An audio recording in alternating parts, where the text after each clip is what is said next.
گنگا اور برہم پتر۔ ڈیک چیئر پر ذرا آگے کو جھکا ہوا نوجوان مضطرب سرگوشی میں کہہ رہا تھا، ہم نے روپوشی سے باہر آنے کے بعد تم کو اتنے خط لکھے، ہر تیسرے روز، ہر ہفتے، ہر پتے پر اتنے تار دیے، اتنے سندیسے بھجوائے، تم نے ایک کا، حد ہے، ایک خط کا جواب نہ دیا۔ ہماری شدید پریشانی کا بھی تمہیں خیال نہ آیا۔ ہمیں طرح طرح کے اندیشوں نے بدحواس کر دیا تھا۔ شاید تم پکڑی گئی ہو، شاید بنوئے بابو نے تمہیں گاؤں بھیج دیا ہو، شاید زبردستی تمہاری شادی کر دی گئی ہو۔ پھر اونیل کے ذریعے معلوم ہوا کہ تم خیریت سے ہو۔ اس کے بعد تمہارے چپ سادھ لینے کی وجہ بالکل سمجھ میں نہیں آئی۔ ہماری عقل حیران ہے کہ تم نے یہ رویہ کیوں اختیار کیا۔ ناراض ہو تو صرف 2 سطروں میں ناراضگی کی وجہ ہی بتلا دیتی۔ ہم نے بار بار تمہیں لکھا، کسی وجہ سے خفا ہو گئی ہو تو بتلا دو اور معاف کر دو۔ آخر یہ تم کو ہوا کیا؟ نیم تاریک اور سنسان ڈیک کے سرے پر صرف سگریٹ کی روشنی چمکتی رہی۔ ڈیک کا فرش بھیگا ہوا تھا۔ کچھ دور پر ایک خلاصی ایک بینچ پر محو خواب تھا۔ ہم شروع میں تفصیل سے تمہیں کچھ نہیں لکھ سکتے تھے۔ سگریٹ ایک جھٹکے سے پدما میں جا گرا۔ پچھلی جولائی سے کھلنا کی سندھیری رات سے لے کر نومبر دسمبر تک ہم ادھر ادھر روپوش رہے۔ سندر بن میں تم سے ملاقات کے اس خطرناک ایڈونچر کے بعد ہم بہت محتاط ہو گئے تھے، اس لیے تمہیں کوئی 2 حرفی پیغام بھی نہ بھجوا سکے، اور اتنے مصروف رہے کہ غم جانا کے متعلق سوچنے کی مہلت ہی نہ ملی۔ دیولی والوں کو دسمبر میں رہائی حاصل ہوئی، اور ہم کدھر دیکھ رہی ہو؟ کیا ہماری آواز بھی ناگوار ہے؟ دیا سلائی کا مختصر سا شعلہ لپکا، دوسرا سگریٹ، زیادہ مضطرب، آزردہ لہجہ۔ کیا تم اس لیے خفا تھیں کہ ہم دسمبر کے بعد تم سے ملنے بنگال نہ آ سکے؟ ہمیں معلوم نہ تھا واللہ کہ تم اس قدر دیوانی لڑکی ہو۔ دوسرا سگریٹ بھی 3-4 کش کے بعد اندھیرے محیط دریا میں جا گرا۔ اگر ہمیں ایک ضروری کام سے اچانک یہاں نہ بھیجا گیا ہوتا تو شاید اب بھی نہ آ سکتے۔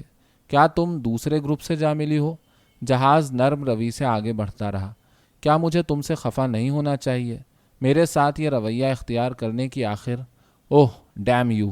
تیسرے سگریٹ کے لیے ماچس جلانے کی کوشش، مگر ماچس سیلی ہوئی تھی۔ کیا تم کو کسی اور ذرا کانپتے ہوئے ہاتھ، ماچس کی ڈبیا بھی دریا برد ہوئی۔ Shut up! دوسری ڈیک چیئر پر بیٹھی ہوئی لڑکی نے یکلخت تل ملا کر جواب دیا۔ وہ اور آگے جھکا، لڑکی کی شکل دھیان سے دیکھی اور آہستہ سے مسکرایا۔ شکر ہے۔ کیا شکر ہے؟ وہ بلی کی طرح غرائی۔ دریا پر تیز ہوا چل رہی تھی۔ لڑکی نے سردی کی وجہ سے کندھے سکیڑ کر ساڑی کا آنچل جسم سے اچھی طرح لپیٹا۔ نوجوان نے کھادی ریشم کی چادر اوڑھ رکھی تھی۔ اس نے چادر اتار کر لڑکی کے کندھوں پر ڈالی۔ لہجے بھر کے توقف کے بعد بڑی نرمی اور احتیاط سے لپیٹ دی۔ لڑکی ذرا کپکپائی۔ بیچاری بے وقوف نالائق بچی، آپ کو سردی لگ جائے گی، لڑکی نے دھیرے سے کہا۔ تم سے مطلب؟ مر گئے تو شہید محبت کہلائیں گے۔ قسم خدا کی 3-3.5 سال سے کیا تھیٹریکل عشق چل رہا ہے، لا حول ولا قوت۔ کروک 420 دھوکے باز۔ BA پاس کر لیا؟ نوجوان نے پھر بات کی۔ کر لیا۔ First division? جی۔ ارے واہ، شاباش، مبارک ہو۔ تو اب گویا تمہاری شادی کا اشتہار اخباروں میں دیا جا سکتا ہے، اس نے کھنکھار کر کہا۔ BA پاس، امور خانہ داری میں ماہر، رابندر سنگیت کی استاد، کائست کنیا، لڑکا برسر روزگار ہونا ضروری ہے۔ کم از کم PCS کو ترجیح دی جائے گی۔ کمینہ، بیہودہ، لوفر۔ وہ اٹھنے لگی۔ نوجوان نے اس کا ہاتھ پکڑ کر اسے پھر کرسی پر بٹھا دیا۔ آپ اب کہیں بھاگ کر نہیں جا سکتی، آپ کا دماغ خراب ہے، لڑکی نے آہستہ سے کہا، اور پھر اٹھنے لگی۔ یہ تم بھاگی کہاں جا رہی ہو؟ عبدالقادر جالی کے ادھر چوکنے بیٹھے ہیں۔ اگر آپ کی اس کیا کہنا چاہیے بے تکلفی پر ان کی نظر پڑ گئی۔ پچھلے سال لگ بھگ اسی موسم میں آپ کہاں تشریف رکھتی تھیں؟ غالباً یاد ہو۔ ایک مرتبہ حماقت کی تھی، اب دوبارہ نہیں ہوگی۔ گڈ گریشس، خیال آیا ہے تو رونگٹے کھڑے ہو جاتے ہیں۔ تم واقعی بدل گئی ہو۔ جی ہاں۔ اب وہ خاموش ہو گیا۔ شاید قصہ واقعی ختم ہو چکا ہے۔ 1 سال بہت لمبا عرصہ ہوتا ہے، یا شاید محبت ختم ہونے کی کوئی منطقی وجہ نہیں ہوتی۔ میں بیکار اس لڑکی کا تعاقب کر رہا ہوں، یہ وہ لڑکی ہی نہیں ہے۔ کئی منٹ گزر گئے، اچانک وہ بولی، آپ کو کس طرح معلوم ہوا کہ آپ نے آخر اس جہاز پر مجھے کیسے پکڑ لیا؟ وہ خوش ہو گیا۔ نہیں، یہ وہی لڑکی ہے، ابھی کچھ نہیں بدلا۔ کس طرح پکڑ لیا؟ اس نے بشاش لہجے میں جواب دیا، اس طرح کہ میں ڈھاکے میں سیدھا آپ کے گھر پہنچا جو سنسان پڑا تھا، چکر کاٹ کر شاگرد پیشے کی طرف گیا۔ وہاں آپ کی ریاست کے مینیجر مولوی عبدالقادر کی اہلیہ نے ضروری معلومات فراہم کی کہ بچے کوئی مترا بابو ہیں، ان کے ہاں گئے ہوئے ہیں۔ آپ کسی خاندانی شادی کے لیے عبدالقادر کے ہمراہ فرید پور تشریف لے گئی ہیں اور فلاں تاریخ کو عبدالقادر کے ساتھ ہی واپس آ جائیں گی، کھوکھو کی بیماری کی وجہ سے۔ چنانچہ میں نے فی الفور فرید پور کا ٹکٹ کٹایا۔ میں فرید پور کے لوگوں سے واقف ہوں، آپ کی پشی ماں کے گھر والوں کو بھی میں جانتا ہوں۔ یہاں چپکے سے پتہ لگانا بہت آسان تھا کہ آپ کس روز کس وقت نارائن گنج کے لیے روانہ ہو رہی ہیں۔ چنانچہ اسی جہاز کا ٹکٹ اس ناچیز نے بھی خرید لیا۔ باقی حالات آپ نے پردہ سیمی پر خود ملاحظہ فرمایا۔ آپ ڈھاکے میں میرا انتظار کر سکتے تھے، نہیں کر سکتے تھے۔ آپ کے سلسلے میں ہم منطقی نہیں ہیں۔ دونوں دھندلے سائے ساکت بیٹھے رہے۔ چاروں طرف بادل اور دریا ایک ہو گئے تھے۔ ڈیک چیئر سے کچھ دور لمبی سفید داڑھی والا مسلمان بوڑھا کپتان اپنے کھلے کیبن کے سامنے جنگلے پر جھکا کھڑا تھا۔ اس کے نزدیک لگی ہوئی بے حد طاقتور سرچ لائٹ نے دریا کو حد نظر تک روشن کر رکھا تھا۔ روزی کیسی ہے؟ کچھ دیر بعد نوجوان نے دریافت کیا۔ روزی، محمود دا، یہ سب لوگ آپ کو نہیں معلوم؟ ہاں، سریندر نے ڈھاکے میں مجھے بتایا۔ ان لوگوں کو کچھ سمجھایا نہیں جا سکتا۔ اس نے گہری سانس لی۔ اچھا، کہیں سے ماچس لے کر آؤ۔ کس مزے سے حکم چلاتے ہیں، میں کنیز ہوں ان کی، زر خرید، چرنوں کی داسی۔ کتنے ہی کامریڈ بن جائیں، اصلیت میں رہیں گے وہی نا خالص ہندوستانی، لارڈ اینڈ ماسٹر۔ میں نہیں لاتی ماچس واچس۔ ارے بھائی، ذرا بھاگ کر ایک ماچس لے آؤ نا کہیں سے۔ عبدالقادر میاں سے مانگ لو، وہ ضرور بیڑی پیتے ہوں گے۔ میں ان سے جا کر کہوں کہ ذرا دیا سلائی دینا، جو میرے ایک عزیز دوست کو چاہیے جو مجھے بھگا لے جانے کا پروگرام بنا رہے ہیں۔ جب تم عنقریب انشاءاللہ بھاگو گی تو بنوئے بابو لامحالہ یہی شبہ کریں گے کہ ان کے ذریعے ہی تم ایک میاں بھائی کے ساتھ اڑن چھو ہوئیں۔ اس خیال میں بھی نہ رہیے گا۔ عبدالقادر میاں میں انتہائی فیوڈل وفاداری ہے، وہ آپ کے مولوی ابو الہاشم نہیں ہیں۔ دفتن وہ چپ ہو گئی۔ وہ ہم نے ایک سہانا ناقابل یقین خواب دیکھا تھا نا؟ ہاں، لڑکی نے آہستہ سے کہا۔ کچھ دور پر فوجیوں سے لدا نیم تاریک اسٹیمر گزر رہا تھا۔ عجیب بات ہے، لڑکی نے پھر جلدی سے موضوع تبدیل کیا۔ جب کامریڈ رندھیوے کا بیان چھپا پہلی بار کہ یہ جنگ اب عوامی جنگ ہے، تو یہ قوم پرست اتنی شدت سے پارٹی کے خلاف کیوں ہو گئے؟ خصوصاً روزی، وہ تو بہت ہی میچور نکلی۔ میں نے اسے کئی بار سمجھایا کہ آپ نے ایک بار لکھا تھا نا خط میں کہ کمیونسٹ انٹرنیشنل اس بے جگری سے ناتسیت اور فیشزم کا مقابلہ۔ بہت خوب، آپ کا جواب نہیں۔ ہمارے عریضوں کے ذریعے آپ اپنے دوستوں کو ایجوکیٹ کرتی ہیں، مگر ہمیں 2 سطریں لکھنے کی آپ نے زحمت گوارا نہ کی۔ اب بھائی ہمیں یقین ہو گیا کہ تمہارے دماغ کی ایک چول ضرور ڈھیلی ہے۔ کمال ہے، لڑکی نے مزید گڑبڑا کر بے حد سنجیدگی سے سیاسی گفتگو جاری رکھی۔ 8 تاریخ کو کانگریس بھی سی پی آئی سے علیحدہ ہو گئی، حالانکہ پنڈت نہرو ہی تھے جنہوں نے سب سے پہلے فیشزم کے خطرے کو پہچانا تھا۔ لڑکی نے اس انداز میں بات ختم کی گویا اخبار کا ایڈیٹوریل پڑھ رہی تھی۔ پھر اس نے چہرہ پھیر کر بے نیازی سے دریا کی طرف دیکھنا شروع کر دیا۔ جی ہاں، آپ بالکل صحیح فرماتی ہیں۔ میں دیکھتا ہوں کہ آپ کی سیاسی سوجھ بوجھ اور بالغ نظری ترقی پر ہے۔ دریا کی متلاطم لہریں اسٹیمر سے ٹکرایا کی، کبھی کبھی پانی کی چھینٹیں اڑ کر اوپر آ جاتی تھیں۔ لڑکی کے بال بھیگ گئے۔ رات تیزی سے ختم ہو رہی تھی۔ نوجوان نے گھبرا کر گھڑی پر نظر ڈالی۔ دفتن لڑکی نے سوال کیا، آپ یہاں کس کام سے آئے ہیں؟ یا راز کی بات ہے؟ نہیں، کوئی راز کی بات نہیں ہے۔ ہمیں پرونشل مسلم لیگ کے لیڈروں سے بات چیت کرنے کے لیے بھیجا گیا ہے۔ مسلم لیگ، نواب قمرالزماں چودھری۔ الجم جہاز دریا کی گدلی موجوں پر ڈولنے لگا۔ اس کے انجن کی آواز ایک دم اونچی ہو گئی۔ ہاتھ پاؤں ٹھنڈے پڑ گئے۔ جیوتی دا، روزی، محمود دا، یہ سب بھی مجھ سے بے حد خفا تھے۔ روزی نے تو مجھے غدار اور ٹوڈی کہا۔ حد ہے، تم نے ان کا ساتھ کیوں نہ دیا؟ تم تو دنیش بابو کی بھتیجی ہو۔ آپ نے جو اتنی سختی سے منع کر دیا تھا۔ کب؟ اپنے پچھلے خط میں؟ مائی گڈنس!